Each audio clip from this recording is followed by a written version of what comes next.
साथियों, इन तमाम चुनौतियों के बावजूद हमारे पास पहले की अपेक्षा बेहतर अनुभव है, पहले की अपेक्षा अच्छे संसाधन है और अब एक वैक्सीन भी हमारे पास है।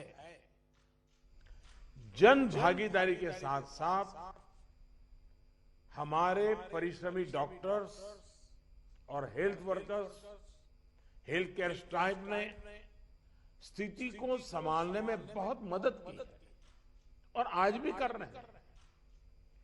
आप सभी में अपने पहले के अनुभवों का प्रभावी ढंग से उपयोग अपेक्षित है। अब आप कल्पना कीजिए कि गत वर्ष इन दिनों में हमारे हाल क्या थे।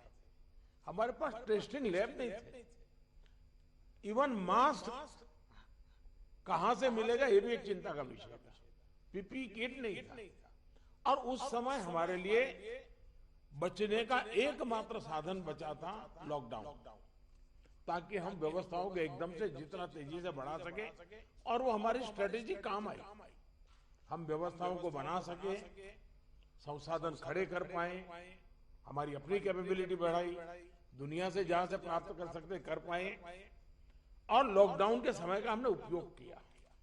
लेकिन आज जो स्थिति है, आज जब हमारे पास सब संसाधन है तो हमारा बल, और ये हमारे गवर्नेंस की कसौटी है, हमारा बल माइक्रो कंटेनमेंट जोन पर होना चाहिए।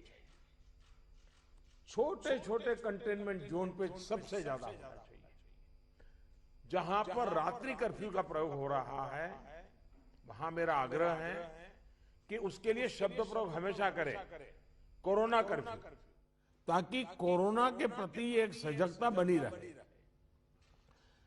कुछ लोग ये इंटेलेक्चुअल डिबेट करते हैं कि क्या कोरोना रात को ही आता है।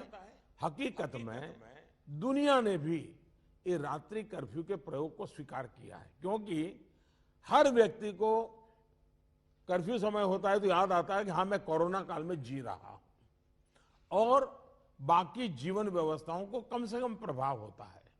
हाँ, अच्छा होगा कि हम कोरोना कर्फ्यू रात को 9 बजे शुरू करें या रात को 10 बजे शुरू करें और सुबह 5-6 बजे तक चलाएं, ताकि बाकी व्यवस्थाओं को प्रभाव ज्यादा न हो।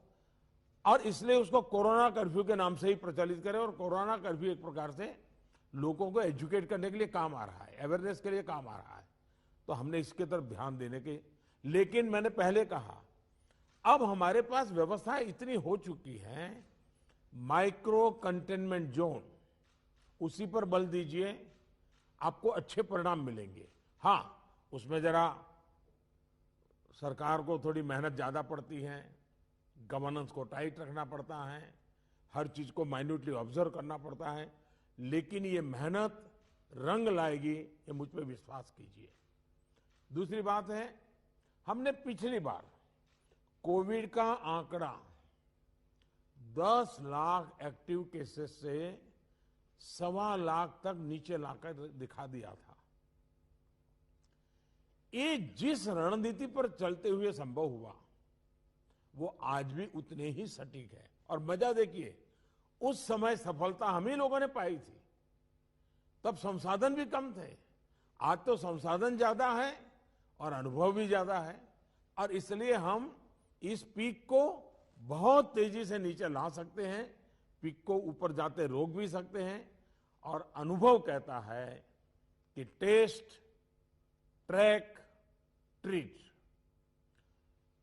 कोविड एप्रोप्रिएट बिहेवियर और कोविड मैनेजमेंट, इन्हीं चीजों पर हमें बल देना है। और आप देखिए, अब एक विषय ऐसा आया है, मैं आप सभी मुख्यमंत्रियों से आग्रह करता हूं कि आप अपने राज्य की मशीनरी के द्वारा थोड़ा अगर एनालिसिस करें, सर्वे करें, और एक सवाल का जवाब हमें मिल सकता है क्या, मैं इसको सवाल के रूप में कह रहा हूं। होता क्या है कि इन दिनों कोरोना में, ये थोड़ा वेरिफिकेशन का विषय है लेकिन आप भी उसको राज्य में करवा सकते हैं। पहले कोरोना के समय क्या होता था, हल्के फुल्के सिम्टम्स भी लोग डर जाते थे तो तुरंत एक्शन लेते थे।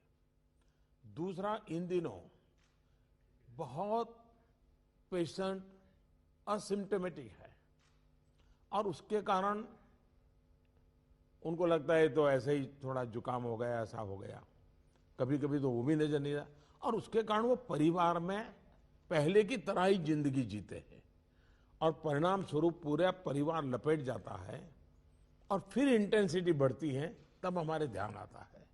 जो आज परिवार जो इसमें लपेट में आ रहे हैं, उसका मूल कारण है शुरुआत एसिम्टोमेटिक से होती है और केयरलेस होनेस होती है। उसका उपाय क्या है? उसका उपाय है प्रोएक्टिव टेस्टिंग। हम जितना ज्यादा टेस्टिंग करेंगे तो एसिम्टोमेटिक जो पेशेंट होगा वो भी ध्यान में आ जाएगा, तो परिवार में होम क्वारंटाइन वगैरह ढंग से कर लेगा। वो परिवार के साथ जैसे नॉर्मल जिंदगी जीता है वो नहीं जिएगा, और इसलिए पूरा परिवार जो आज सब लपेट में आ जाता है उसको हम बचा सकते हैं। और इसलिए हम अभी चर्चा जितनी वैक्सीन की करते हैं उससे ज्यादा चर्चा हमें टेस्टिंग की करने की जरूरत है, बल टेस्टिंग पर देने की जरूरत है। और हमने सामने से टेस्टिंग के लिए जाना है। उसको तकलीफ हो और फिर टेस्टिंग करने के लिए आए और फिर उसको पॉजिटिव नेगेटिव मिल जाए, और वो मैं समझता हूं क्रम हमारे लिए थोड़ा बदलना पड़ेगा। हमारे पास वायरस को कंटेन करने के लिए एक अहम तरीका है कि हम ह्यूमन होस्ट को कंटेन करें। मैंने पहले भी कहा था, ये कोरोना एक ऐसी चीज है कि जब तक आप उसको लेकर के नहीं आओगे घर में नहीं आता है, और इसलिए ह्यूमन सोर्स जो है हर एक को हमने जागरूक करना पड़ेगा, उसने नियमों का पालन करना होगा, ये बहुत आवश्यक है। और निश्चित तौर पर इसमें टेस्टिंग और ट्रैकिंग की बहुत बड़ी भूमिका है। हम टेस्टिंग को लाइट न लें। टेस्टिंग को हमें हर राज्य में इतना बढ़ाना होगा कि पॉजिटिव रेट कैसे भी करके 5% के नीचे ला करके रख जाए। और आपको याद होगा, शुरू में जब कोरोना की खबरें आने लगी तो हमारे यहाँ कंपटीशन होने लगी। वो राज्य तो निकम्मा है, वहां बहुत बढ़ गया, फलाना राज्य बहुत अच्छा कर रहा है, राज्यों की आलोचना करना बड़ा फैशन हो गई थी।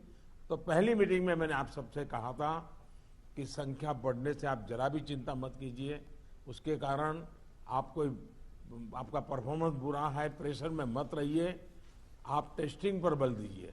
और वो बात मैं आज भी कह रहा हूं, संख्या ज्यादा है इसलिए आप गलत कर रहे हैं, ये सोचने की जरूरत नहीं है।